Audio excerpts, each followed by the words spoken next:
Welcome, you curious minds, to another deep dive. Today we're plunging into a concept that, well, it really challenges some fundamental ideas about how industries and economies operate. Workers' control. Yeah, it's definitely an idea with a lot of history. It's sparked revolutions, inspired movements, Mm, and, it's still debated globally. absolutely. And we've got a fascinating stack of material for this deep dive. It ranges from theoretical arguments to real-world examples across different continents, different decades.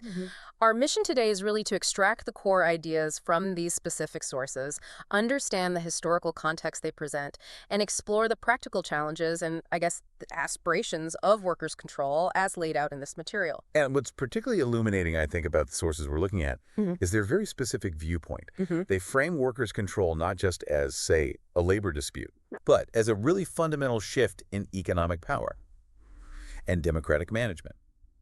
So we'll explore how these sources define it, why they advocate for it, and look at the historical and contemporary examples they highlight. Always being clear, of course, that these are the perspectives from our source material.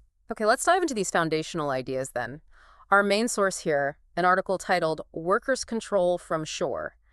In defense of Marxism, it makes a pretty bold opening statement. It suggests, and I'm quoting here, not a wheel turns, not a light bulb shines, and not a telephone rings without the kind permission of the working class. What's the thinking behind such a powerful claim in these sources? Well, they use that line to immediately set up this fundamental contrast. They argue that under capitalism, what they call the means of production, so, factories, machines, raw materials, Got it. that's all private property of the capitalist class. Yeah. That's how they define it. Those who own and control the capital needed for production. And because of that, these sources claim workers don't have any right to the tools they use or the things they make. So they have little choice but to work for wage. Exactly. That's the argument. Mm. And they contend this whole system operates anarchically to maximize profit for the capitalists, not according to any plan for social need. So if I'm following the sources correctly, their core point is that the working class already has the know-how, the skills to run the industries, making what these sources call the parasitic capitalists kind of unnecessary. Precisely. That's the assertion. The sources argue that when workers have, in certain moments in history, taken over and run things democratically, they prove this capability. It's really a redefinition of economic value-shifting focus, from owning capital to the collective work and ingenuity of the workforce. So it's the real source of value creation in their view. Yes, what they're saying. For these writers, it's not just about who owns what, it's fundamentally about democratic management.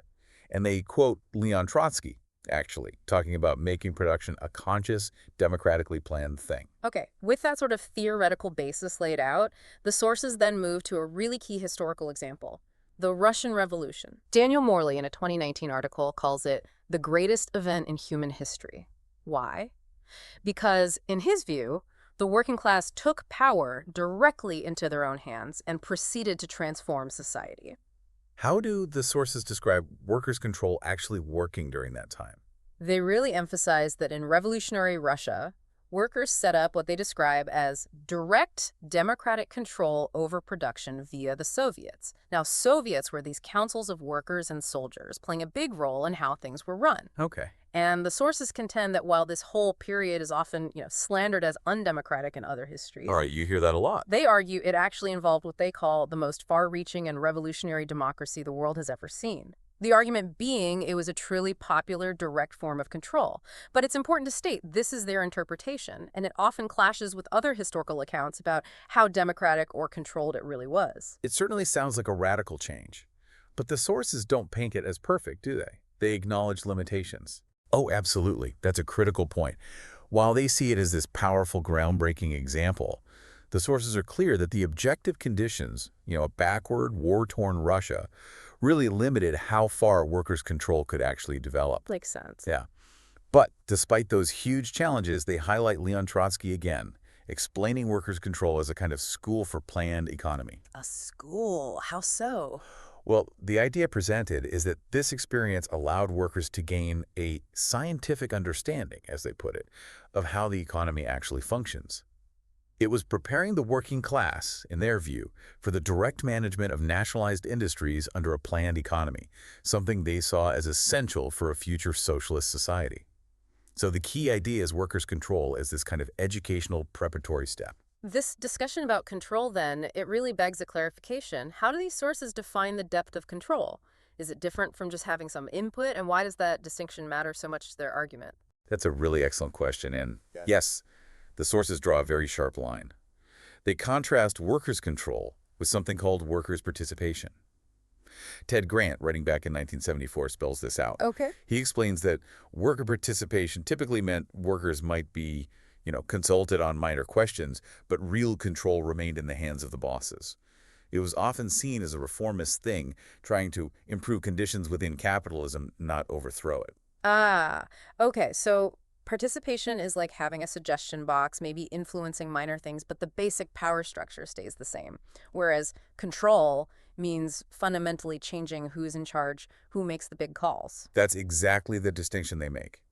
Rob Lyon, in a 2006 article, really hammers this home. He talks about the revolutionary principles of workers' control and management versus the reformist idea of workers' participation. And he warns about it. He does. He warns that under capitalism, even genuine attempts at workers' control can be fragile. They can slip back, as he puts it, and get reabsorbed into less threatening forms of workers' participation.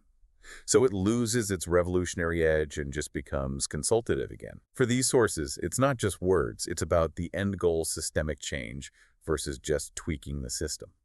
And this isn't just history or theory locked away in old books. Our sources point out it's still very much alive, cropping up in modern politics and labor movements. Definitely. Like John McDonnell, when he was Shadow Chancellor in Britain, he's noted as saying renationalized companies should not be run like they were in the past, but should instead be run under workers' control. That brings it right into contemporary debate. That's right. That whole idea of workers' control linked to the renationalization, it definitely got talked about more in Britain.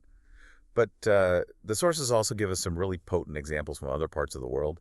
And these really show both the drive for these ideas and the huge complex hurdles involved in actually trying to make them happen. Venezuela comes up quite a bit, right? The sources seem to portray it as a real battleground for these concepts. Yeah, Venezuela is presented as a particularly, let's say, vivid example. You see this clash between revolutionary hopes and, well, bureaucratic realities playing out very clearly. How so? Well, we hear about Elio Sayago. He was a revolutionary activist named worker president of a big state company, CVG Alcasa, by President Chavez back in 2010. And the order was explicit: implement worker control and the Socialist Guyana plan. Okay, so a clear mandate from the top. Exactly. But according to Sayago in an interview, his management immediately ran into a series of bureaucratic traps. Things like the violent seizure of the company's front gates, he says, and maneuvers aimed at unduly removing him from his post. It's a stark reminder, isn't it?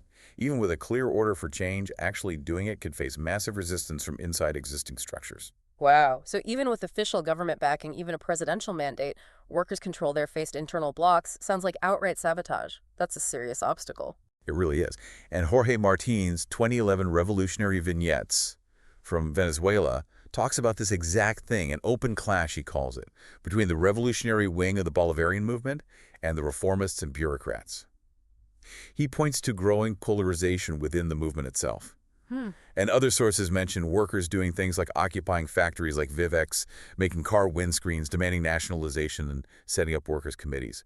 So you see that direct action happening too, demanding control from below. Are there similar stories in the sources about factory occupations and workers taking charge elsewhere? Yes, definitely. The sources point to the Flasco factory in Brazil, for example. A manifesto from 2011 describes it as being occupied and run under workers' control for the past 8 years at that point, and needing international support to keep going. 8 years under workers' control. Wow. Yeah. And in Indonesia, Jorge Martin writes about visiting PT Istana, a textile factory in North Jakarta. It was occupied and producing under workers' control back in 2008. So these are presented as real, concrete cases where workers took direct action, seized control, tried to manage production themselves, often facing huge economic odds or opposition. Now, what about Cuba? It's so often linked with socialist ideas, you might think workers' control would be central there. But our sources mention it in a perhaps surprising way. That's another interesting point raised. According to Jorge Martin, at the Cuban Communist Party's 2011 Congress, a major event discussing economic and social policy guidelines, the topics of workers' control and international socialism were actually absent from discussion. Really? Absent. That's what the source states. It suggests that even within movements aiming for social change, Even those with socialist roots, the actual implementation, or maybe even just the open discussion of direct workers' control can be contentious, or maybe sidelined, or just overlooked in favor of other economic strategies. It shows that the path to economic reform, even in that context, isn't monolithic. There are complex political choices involved that might push direct worker management down the priority list. Wow. Okay. We have covered a lot of ground today. From the basic theory behind workers' control, those bold claims in the sources about the working class's ability to run industry, Hmm. all the way to the historical example of the Russian Revolution, and then these really complex, often difficult real-world attempts in places like Venezuela, Brazil, Indonesia. And if you sort of connect all those threads, the sources we look at consistently present workers' control as this vital, maybe even necessary step towards what they envision as a consciously, democratically planned economy. Right. An economy managed by the working class for the maximum benefit of mankind, as they put it. They see it as the fundamental alternative to what they describe as the chaotic, profit-driven nature of capitalism. The big idea is that real democratic control over the economy means direct worker management. This deep dive definitely makes you think hard about who really controls how things are made and why it's set up that way. It's clearly not just some dry economic debate. It's a really deep question about power, about democracy in our working lives, and ultimately, whose interests the economy serves. And maybe this raises a final question for you, the listener, to think about. In today's world, so focused on global supply chains, rapid tech changes, the gig economy, how might these principles of workers' control, especially democratic management and producing for social need, not just private profit, how might they intersect with, or maybe challenge, the way business and labor mostly work today? What could it even look like if applied more widely in our modern interconnected economy? And importantly, what lessons, both positive and negative, can we take from the historical struggles and the contemporary examples our sources describe about both the potential and the really profound challenges of this whole idea? Something to ponder.